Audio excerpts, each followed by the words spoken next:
And we're live here. We're in Orange, Connecticut today. Welcome to another installment of Highly Unoffended. Today on a nice, cool Saturday night here in fall. It might be cool outside, but it ain't definitely cool in here. We got the rhythms of Tito Puente Jr. in the house coming back for a little round two. Last time we had him here, things got a little interesting because we asked him a couple of things, and he definitely threw me and CZ for a rope a dope, and we're like, oh shit, this guy, and Well, you want to be highly offended? We gotta do it right. exactly. How you doing today, Tito? I'm good, man. What Nice the to thought? thank you for having me on the podcast again, man. No, thank you, I thank had you. such a blast here in Connecticut. Wow, the fans are fantastic. What a great evening of music. Congratulations! I saw you got an award last weekend. Yes, I got the Plamatini Award. It's called. It's for wisdom and philanthropy, and very, very honorable award given to me from the Florida State University people, the board of directors. They appreciate me pushing my father's music and Afro. That's I was, trust me, my son was like, "Why'd you get an award?" I said, "Because your father does good things for kids." And he goes, "How about you give me $100?" Slow down, brother. Yeah, Slow down. so I said, "Well, you don't appreciate that." Think globally, not locally. Yeah, so I was highly offended by my son. Exactly, man. Tito Puente Jr. Trey, Junior. Yeah. Fantastic, man. Good to see you, like always. Quick question. I remember last time you said that when you went to the Menudo concert, you realized your dad was the man. When the whole garden was chanting your pop for your pop, 18,000 screaming girls. Yeah, you said that was out of control. Yeah. Was that your first concert that like you wanted to go to? That you said, I got to go to this show? No, my sister was the fan of Menudo. Okay, so however, what was your first show that you like? My first concert, I would probably say it was a teen night at a place called Danceteria, and I saw a very, very young. I must have been maybe about 13 years old, and my mom dropped me off there. It was an afternoon, Sunday afternoon. El matinee. Yeah, a matinee, about 3 o'clock or 4 o'clock, and I got to see. And it was a DJ there. I think it was a Mr. Jellybean Benitez. You don't know the what they call him, the Godfather of the remix. Yeah, that's right. Uptown remix, downtown very young. tunnel remix.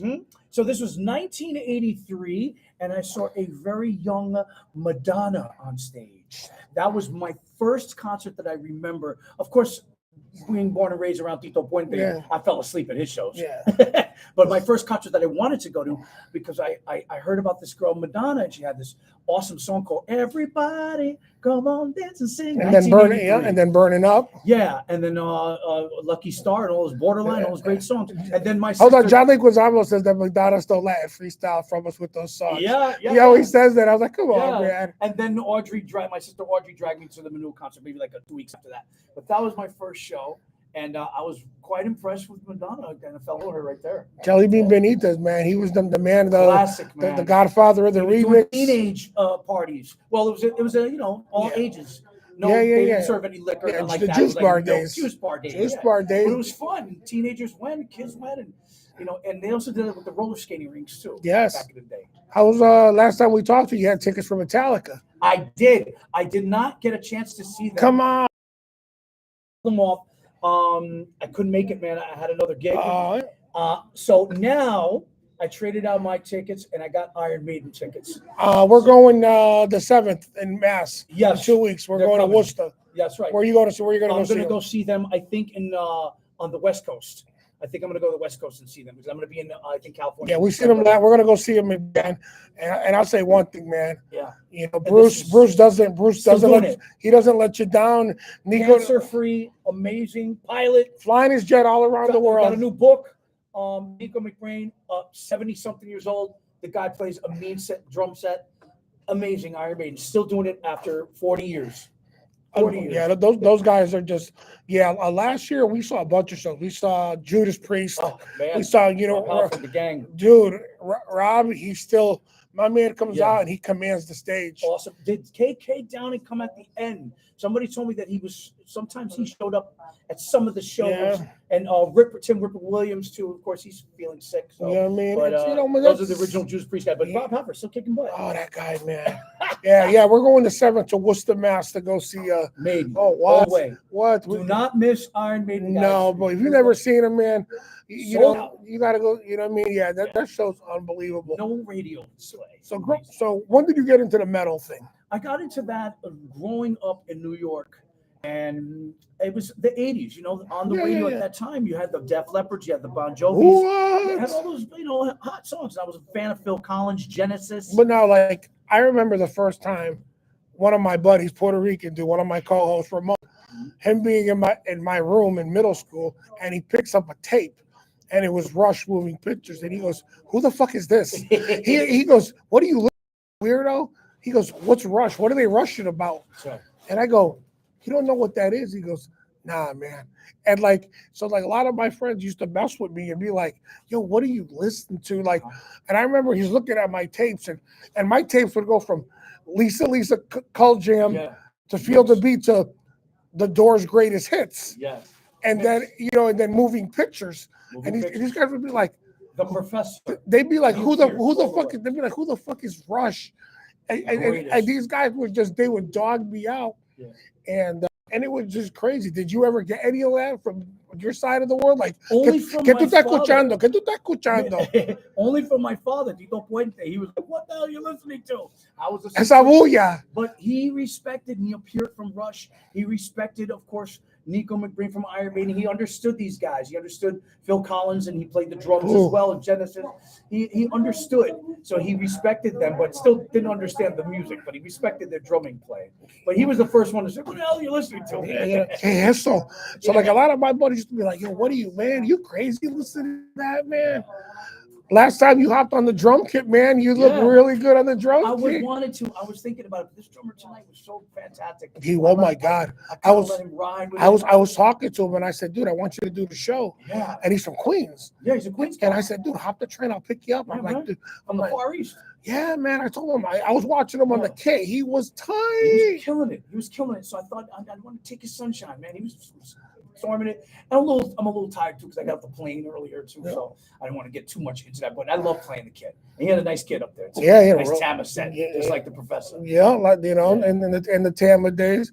But yeah, man, you're running out there crazy. I watch all the time with your live videos. I'm like, look at my boy doing it. We're going to Sydney, Australia this week. What? Heading all the way out down under for $10.99 Outback. You know what's crazy? I know you've seen it, but one of the best videos that I love watching is when finally I went to Africa. Yes. And when they saw who come out, then people embraced her like our queen has arrived. The queen has arrived. She's in the motherland. When she came out, those Africans went bananas. They went bananas. And you watched the video. Obviously, I don't got to preach to you. Yeah. And all the talent that was there at the time. Amazing talent. But when she came out, it was like the Queen Bee showed up. Yeah. She was the Beyonce of, and she she was, style, fashion, and the voice. And that has to be probably the most incredible platform for Hispanics and para esa época. For that time. Yes, for that time. And how cool it is that they gave her a quarter. Yeah. They put her on mint. First Afro-Cuban Latina to be in the United States. So when those came out, my buddy does that kind of stuff. Yeah. So I tell one of my instructors, we call him Incognito, because he's cool like that. So I tell him, I go, "Dude, acquire me some of those because I got you. Of course. A week later, this guy comes to my house with a roll. He got a little duffel bag. Yeah. So he shows up. He goes, "Yeah, you owe me so much." I'm like, "Oh, cool, man. Yeah. I knew you'd find them." Yes. And when I got them, you're the first guy I thought of. Oh, that's cool. Because I remember how you said that when you were a kid, she'd be at your birthday parties. She was at my birthday party. And I said, if anybody in this world needs this coin or should own them, I said, I gave a bunch of them to my mom and my sister. I got them from the estate and the U.S. Mint. They sent them directly to me, which was very, very kind. Like I said, if anybody had to have them on this earth, it had to be you. I'd like to get my father on maybe $1 bill or something like that.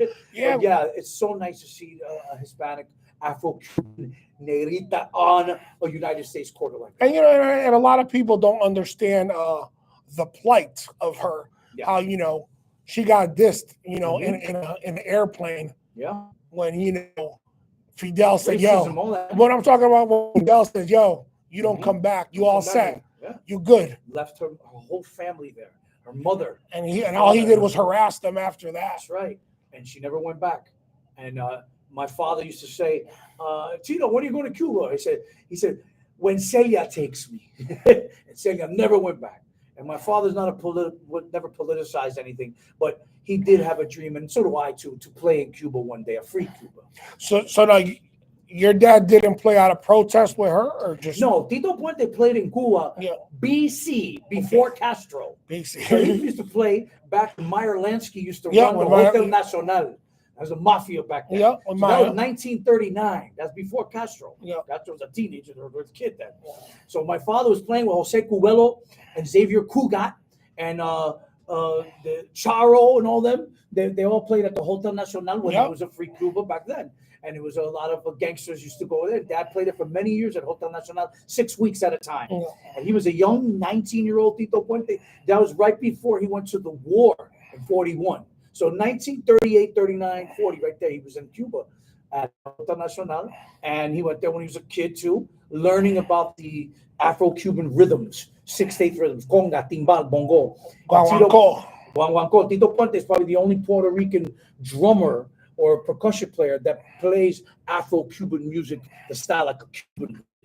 And That's certain clave. that's right, in clave, 3-2-2-3 clave, the Afro-Cuban metronome, we call it. Exactly. But yeah, amazing that my father got to spend time over there, but never went back after he discovered Celia, and then brought her to New York, and then they met Johnny Pacheco. But Puente was very Oh, the instrumental. conductor. Yeah, el maestro, el gran maestro, the godfather of salsa, they call him. That dude was. He wouldn't. He couldn't stay still on stage. No, he was amazing. He played on Oye Como Va, the original version in 1963. He was 19 years old and played the flute on the Oye Como Va, the original version. Wow. Young. So Dad was working with Johnny, and then of course met Celia, and then brought Celia to Johnny, and all three of them became international superstars. But Puente was the one that discovered Celia and brought her to New York and said, "You guys got to check out this woman's voice." And remember, back then, So racism. he originally seen her there. Yes, in Cuba. He knew about Sonora Mantancera, which was the orchestra that she sang with. Very young woman at the time. That's where she made her bones at with That's where them. Dad saw her when he was going to Cuba back then. She was very, very young singing at that time. But it was an amazing experience for him to discover talent like that. And then not only that, but we have to go with many talents that my father discovered: Santito Colón, Vicentico Valdez, Mark Anthony, La India, all of them via Tito Puente. My father was very instrumental in helping their careers blossom into the Latin music world. My hands hurt because on the way here, I was listening to a bunch of your pop stuff, and then I ended up like a jerk listening to Ray Barreto, Indestructible, and I'm over there beating on the steering wheel because that song to me is just like Ray Barreto played in the Tito Puente Orchestra for many years on many recordings too, from the 1950s. Young Ray Barreto. Remember, Dad was older than all those guys, so he was like the big brother. So he was working with Tito Rodriguez and Machito as well. Wow. Puente worked Because Barreto was a Bronx guy, right? Barreto was a Bronx boy, born and raised from New York. Yep. So his family from Puerto Rico, but he was born in New York. He's a hardcore Yankee fan. That's so damn cool. Yeah. Yeah, man. Like I said, like I said, it's just like what you told me last time. You were into the metal stuff. Yeah. And it's like when somebody tells me I only listen to one kind of music. I go, that's like you saying you eat one kind of food, and that's it. I'm going to shock you with this. Go ahead. Crazy story right here. My friend is a Cuban drummer who plays in the biggest death metal band in the world. And he's Afro-Cuban. He's a Cuban. He's not Afro-Cuban. He's a Cuban. His name is Dave Lombardo. And he's from the group called Slayer. And he recorded a record earlier last year that was influenced by Tito Puente. Wow. Amazing. Dave Lombardo's from Miami. His mother lives there. Just fantastic. Like Bon Jovi's, the Tico there. Tico Torres as well. Very influenced by Tito Puente. Another Cubano. He's a Cuban dude. Cuban. Bon Jovi drummer and Slayer. Amazing. Two Cuban drummers that I love Tito Puente. My father didn't know who Bon Jovi or Slayer was ever, and until I played it for him, and he's like, "Turn that off." Exactly. But well, it's funny. well, that's The just you know what I mean. You got to give respect to the vieja escuela. Yeah, You got to respect the old school. We don't know where we're going if we don't know where we come from. that's right. And it is cool to, like I said, when you get young cats that will acknowledge the old school, Right. and say, hey, I took it from that guy. I've learned from that guy. It's like when I was talking to the drummer from tonight, we started talking about Stuart Copeland. Stuart Copeland, And that dude to me, he's a freak. Oh, amazing. That dude's a freak to me. I cannot wait until they get back together. They have to do at least one more concert together, the Police. But Stuart Copeland, hands down, one of my favorites in my top. When they came to Connecticut, Mhm. I actually ran the stage for it. So I got to work the show. I got to see them all. And that's when they were beefing. Yeah. Dude, they didn't even do the sound check together. Woo! They sent 3 dudes out. Yeah. The dudes did the sound check. Yeah. They came out, played, walked off. That's when they were still beefing. Yeah. We wish everybody was like Rush. Exactly. Guys are like brothers. Exactly. But yeah, man, I got to work that Stuart concert. What's his name again? Damien, the piano player. No. Rico Monaco. Rico tonight when he played. We had the Rolling Stones here. Yeah. And when he played "Sympathy for the Devil," yes, the coolest thing happened at the stadium. They shut the lights down, all dark. Nice. One red light goes on, and all of a sudden you hear bang, bang, bang, bang, all around the stadium. All the lights go red. You're in hell. Yeah. Everything's red, and woo, woo. Yeah. The place went bananas. 84 or 86-year-old, was it? I don't even know how old he is. Mick Jagger running across the stage like a 20-year-old. Just so you know, he had oxygen at both sides. Yeah, yeah, and had a heart surgery too. But running everywhere, amazing. You know what I mean? It's unbelievable to watch that shit, though. Love that. I think my father would have lived that long too if he took care of himself a little more. He died of heart disease. But if he took care of himself like Mick Jagger does, works out, don't drink, don't drug, don't that. Yeah, those guys left the shit long ago. Yeah, like Nico, what, born again in what, like 1990 something? That's right. And he never went back. He just said he's all cool with it. Legend at this point, and it's amazing to see that. I think those guys were hanging out at the Rock and Roll Hall of Fame. Induction ceremonies and all that. I mean, it's funny because a friend of mine, Juan, he said the other day, he goes, man, I turned 50, the check engine light came on and the shit don't want to go off. And it's funny, you get older, man, you got, damn, I got to back off the fritura. I got to, you know what I mean? You got to chill out with it a little bit. You got to treat yourself. Yes. It's no more daily basis shit. You got to treat yourself. I'm taking 4 pills every day. You know what I mean? You got to take care of yourself. Exactly. You got to blood pressure, sodium. You got to watch what you eat. You got to have the things they call salads and shit. You know what I mean? You're like, what? Got to eat like a rabbit. Totally, carrots man. and lettuce. Exactly, man. But yeah, man. So you're off to Australia. First time? Or? Yeah, this will be my second time performing there. I did go with my father, Puente, when he was alive in the 90s. Well, we did Adelaide, Melbourne, Sydney, all the big cities over there. Mm-hmm. They love Hispanic music. A lot of Colombians live in Australia. Really? All right. I never believe that. A lot of Colombians. Latinos, we're everywhere, man. We're the biggest migrators there is. That's right. As my father would say, hasta en la sopa estamos metidos. We're everywhere. Yeah. So we're heading out there to Australia. We'll be out there for a week, and then we come back, and then I'll be attending the Latin Grammy Awards, which are November 14th on Univision. All righty. They're going to do a tribute to Celia Cruz and Tito Puente. Wow. Chile will be a part of it. Oh, dude, that's so dope. And that's so dope I'm for so you. excited, man. They called me, and I got the call, and I was like, what? And they're like, they were just celebrating the 25th anniversary of the Latin Grammy Awards. Wow. And my father was there. He got the first one. Yes. So there it is. Posthumously, of course. Yeah, but that's dope as hell, though. Yeah. But that's cool. Exciting. Guys, tune in. Univision, November 14th. Roger that. They're messing with two monsters. They're all at once paying homage. I love it. Yeah, it's a tribute to Tito Puente and Celia Cruz. Well, you know what I mean? They're it. Yeah. They're it. And if you guys never caught the series with Celia, go stream it on whatever platform, and you will see the plight of this woman growing up, becoming what she did, how she got dissed and got from her country. She was in an airplane when the captain goes, yeah, be advised, we don't fly back. We're all set. Yeah. incommunicado. That's right. And imagine that being on a plane and the captain comes and says, yeah, dude, you're all set. Yeah. And you're like, what do you mean? Yeah, you're all Con set. Air. You're like, okay, so I can't go back. Right. Never. Imagine that, man. Or you'll be persecuted. Of course. In those days, come on, Yeah. man. But I'm glad that she had a illustrious career and did over 30 plus albums with my father alone, Tito Puente. So that's an achievement right there. They were freaking frack, huh? Yeah, they were freaking frack, man. They were yin and yang. They traveled around the world. They were ambassadors of Latin music. Totally.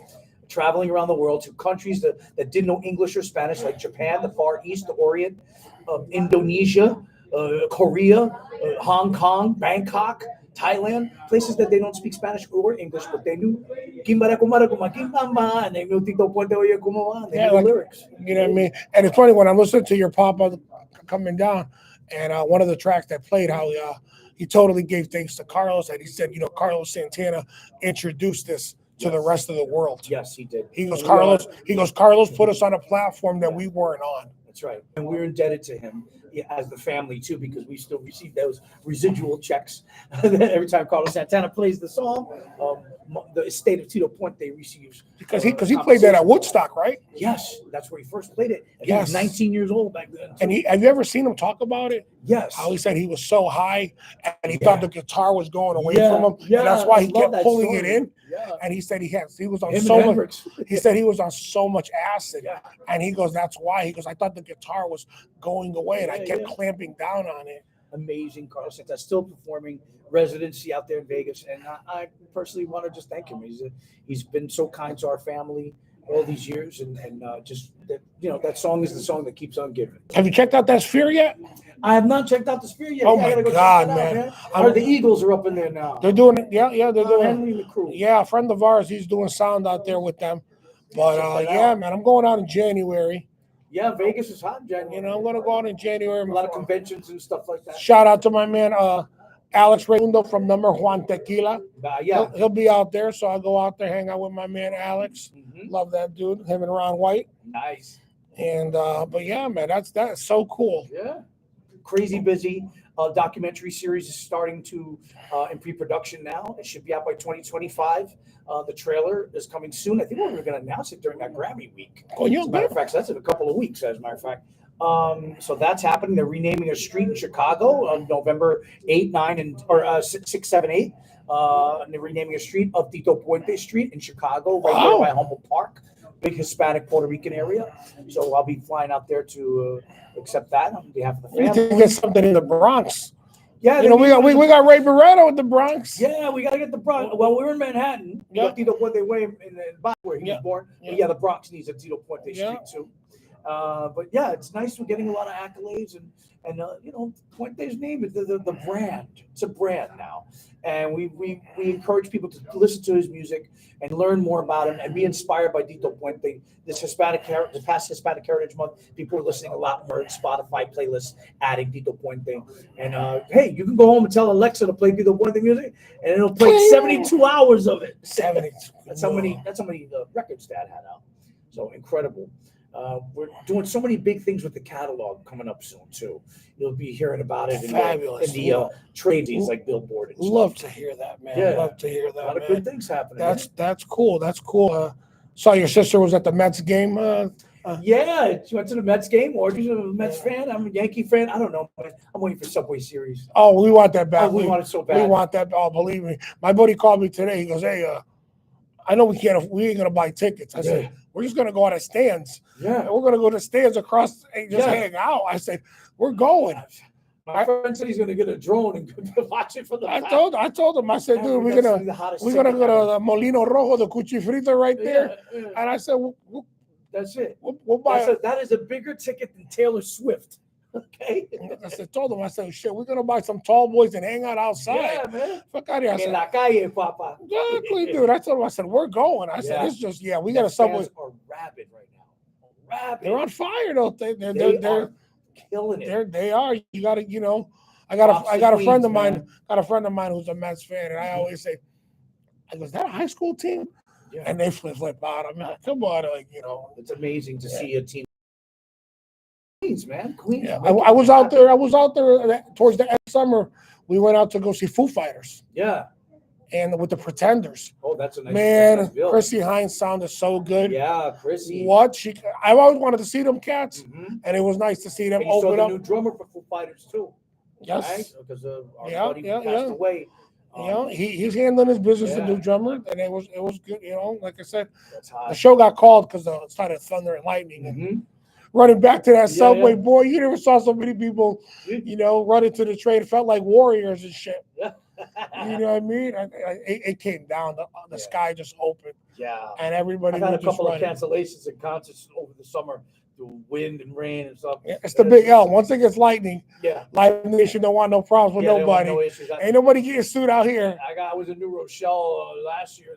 The whole LED screen almost fell on the band, and we were like, "Oh my god!" But yeah, we ended up redoing the concert this year, and we got through it, which was great. So we'll be there next year. The big tours coming up. A lot of stuff set up for 25. Things are happening. Things are rolling out right now. Very good. A lot of things for January and February. March looks pretty booked. May definitely booked. And then of course I'll be back for the Puerto Rican parade, which I was in this past June. I was on the Goya float. Saw that. I think maybe this year I'll have another float in tribute to Tito Puente. We'll be celebrating, not celebrating, but remembrance of 25 years since his passing next year. So, my dad has so many records that we can celebrate every album for the next 100 years because that's how much catalog he got. So, Oye Como Va, we're celebrating 60th anniversary this year. Your dad put in work, man. 75th anniversary of Ren Can Can this year. I mean, there's so many songs. We could just go on and on. And the Mambo Kings is going to just celebrated the 30th anniversary. Came out, what was that, 1983 or something? Yeah, I remember. Too. And it's funny when you made the reference of the show, and it said VHS, and I'm like, dude, I was like, I remember when that came out, kind of laser disc. I'm like, dude, I remember when that came out. Cats that were in it, freaking everybody, Armada Sante, Celia was in it. Old boy from Kool and the Gang. Yes, that's right, man. The lead singer from Kool and the Gang. Was up in there too. You know what I mean? You got so many cats that I was like, wow. Yeah, great cast, great movie, and still remembered. People remember it. So a lot of big things. Hopefully, a documentary on Dad, a biopic as well. We got to bring that to life. What are you listening to right now? What's on? What's on? Anything on rotation in the car, the phone? Like I go through phases. Yeah, so like for some reason, like fall, it always makes me remember like high school days going to like the carnival or fairs. Sure. And I don't know why, like I've been stuck listening to Bad Company and The Doors. Yeah, old school stuff. Like I've been playing Bad Company on a heavy rotation. Good stuff. And I've been just listening to, and then in the summer I was listening to yacht rock like every fucking day. It was yacht rock. It was just Michael McDonald, every day. Christopher Cross, dude. Oh man, I kill Christopher Cross anytime of the day. Exactly, Little River Band and all that shit. You know what I mean? You listening to anything right now? I got that serious fix. I mean, I kind of listen to that in the car. I'm so diverse. I'm an Eddie Trunk fan, so I listen to him. Oh wow! And he kind of, talks about all the things that are happening in the rock music world. Trying to see if Rat will ever get back together. Maybe Skid Row get back together. Waiting for bands to get back together. Piercy looks rough, man. Yeah, man. He looks Maria song. You know what I mean? I would hope, Queensryche, maybe. Hopefully that'll happen too. Maybe Jeff Tate will get back together. I hope some of these bands that are, we're all waiting for Steve Perry to. Deja la pendejada. Let's do this. We're waiting. But that's nice to see that Oasis hot ticket right now. A lot of bands going on tour next year too. Saw Slayer's back together. Thank God. Knock on wood. So that's a nice thing. They came out of retirement. A lot of great concerts for next year. Yeah, man. I think we're gonna have a good concert season next year. I'm listening to everything basically. So I let one of my buddies use my truck one day. He's helping his kid move into college. No, so he comes back and he goes, "Hey, something wrong with your truck?" I go, "I don't know. What you do?" He goes, "None of your presets got anything." I go, "I don't listen to the radio." He goes, "You don't?" I said, "I don't listen to that." I said, "Dude, I listen to my music or Pandora, except I won't." And I said, I go on my Pandora. I said, I got my Fania channel. I got Southern Rock. I got my Rush channel, my Santana channel. I said, dude, I don't listen to that radio. He goes, nothing. I go, dude. I said, I'm like Christopher Columbus. After the Thriller album, I fall off the edge of the earth when it comes to a lot of music. Like at my house, I'll have guys over, eating, drinking, I'm spinning stuff. And like one of my buddies goes, this bitch ain't gonna play nothing past Cara de Niño, Jerry Rivera. That's the newest album I'll play, pretty much. You know what I mean? Anything else old school, I'll play it. But like these guys, like my buddies laugh. They're like, asking me to play a reggaeton. Not in my house. I'm like, I don't. No Bad Bunny here. Negative. Just hate it. It's funny. Just like our parents used to say, "Eso para los chamacos." Claro. I listen to that. I'm like, "Eso para los chamacos." I'm like, that's not for me. That ain't. I stay in my lane. You know what I mean? That's what I've been doing too. Stay in my lane. I stay in my. Always got this new music. I never heard of these artists. And I kind of little this guy, little pendejo, little jackass, little that, little this, little. I ended up in jail. Those guys. You know what I mean? Come on, man. One hit wonders. You come and go. You're making more criminal records than regular records, son. Because you're making the wrong record. Exactly, bro. So you make I go that risa with these kids like, oh, you don't mess with that. I'm like, nah, man. It's been a great year. I'm very happy that I get to celebrate the centennial of Tito Puente. We're keeping it going, and got the new hot sauce. I got a new flavor coming out. What you got? I got pineapple coming out right before Thanksgiving. A new pineapple, Puente Piña. Puente Piña. Para darte los piñazos, carajo. Man, it's looking good. It's nice. The Puente Piña. It's got the sweet taste of habanero peppers and stuff like that. It comes out right before Thanksgiving, so you can pick it up at Tito Puente Jr. HOT, Tito Puente Jr. Hot.com. And I got 4 hot sauces there. We're sporting the T-shirts too, the Centennial. I'm gonna have to pick that up. Yeah, man. I'm gonna have to pick that up for the parade next year. Yeah, it's a great shirt. People loving it. I'm gonna have to rock. So a lot of merch, a lot of so many things happening with the brand. I can't even keep up with it, but looking forward to the Latin Grammy thing right now. Yeah, man. That's Australia. That's stoked. The holidays are coming up. And I'm looking forward to celebrating New Year's. I'm doing something in Miami too, and spending a little more time with the kids. I'm always on the road. You gonna be home for Christmas? I'm gonna try. Oh shit! No hay tanta gente. Oye, para tanta gente necesitan una. No, quiero un pastel, papa. There you go. Pastel con coquito es mejor. Oh, I called my buddy. My buddy's mom's my connect. Yeah. So I told him the other day. I said, he goes, "Oh no, you on the VIP text." Yeah, he's gonna make 30 of them. Right? You know what I mean? I said, me, hook me up with them 30 juntas, and we'd be good. Gotta hold those. It's cool. Gotta have the connect. Well, man, you know what I mean? It's been great show tonight, brother. Catch up, man. Great. Obviously, love catching up with you anytime you're around. Estamos aquí. Like I said, always good. Highly unoffended. So we didn't get to ask you last time because our studio, I got an old 1950s phone booth that I restored and everything. It's badass. Cool. I gotta come by there. Oh yeah, you got it next time.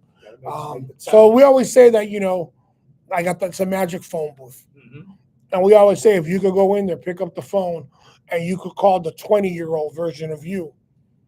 What would you tell? What would you tell them? What would you tell them? Any advice, better for worse? What would you put in one in homeboy's ear? I think I told you this last time I was on your show on the podcast. I would say to my 20-year-old self, surround yourself with creative people, thus you be creative. My father taught me that, and I try to inspire kids today. I think back then I was, we're hanging out in the streets and hanging around with the wrong crowd. I think I wasted a lot of time doing that.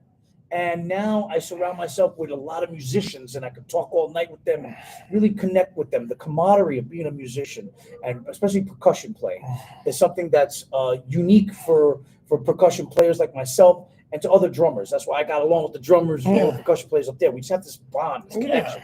I can connect with the guitar and the trumpet a little bit, but the drumming is very... it's a rhythmic pattern that's in our blood and in our hearts. As Will Calhoun said, it's primal. Yeah, it's kind of primal. I would say that's good. That's from Calhoun. That's Calhoun. That's not me. That's Will Calhoun. It's inspiring. We inspire and get ideas of each other. So I would tell my 20-year-old self, stop wasting your time with the wrong crowd. And and start hanging around more musicians. And I wish I kind of did that when I was in my 20s. I did go to school for music at that time, and I think I was getting into just not the wrong, I guess hanging around the wrong crowd, and they weren't conducive to music. They were doing. I think when you grow up, or I think the baker's kid don't want to bake. Yeah. And you were a baker's kid. Yeah. And your dad was the motherfucking baker. Yeah. Your dad was the baker. Yeah, he was the baker. So you don't want to hear about, yo, come here, let me show you how to do this. You're I like, think dog. that's a rebellious thing. I think it all is. And, I've always told people I never want to be the smartest dude in the room. Yeah, right. I said, if I'm the smartest dude in the room, I got to find another room. Because those cats can't help me. Yeah. You can't do, what I mean? You can't inspire me.